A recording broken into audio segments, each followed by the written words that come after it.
ജയിലിൽ കിടക്കാത്ത മുഖ്യമന്ത്രിമാരോ മന്ത്രിമാരോ ഉണ്ടോ എന്നെനിക്ക് സംശയമാണ്. കാരണം സ്വാതന്ത്ര്യസമരത്തിൻ്റെ ഭാഗമായോ അതിനുശേഷം നടന്ന പ്രക്ഷോഭങ്ങളുടെ ഭാഗമായോ ജയിലിൽ ഇവർ പലരും വരും.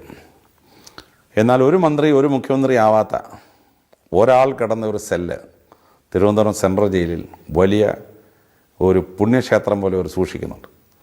അത് മഹാനായ AK ഗോപാലൻ കിടന്ന സെല്ലാണ്. മറ്റുള്ളവർ കിടന്ന മുറികളിലൊക്കെ വേറെ ആളുകളെ അഡ്മിറ്റ് ചെയ്യും.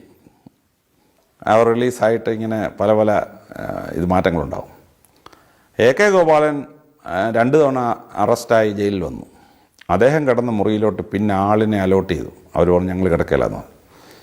മഹാനായ ഈ മനുഷ്യൻ കിടന്ന സെല്ലിനകത്ത് കിടക്കാൻ ഞങ്ങൾക്ക് യോഗ്യതയില്ല.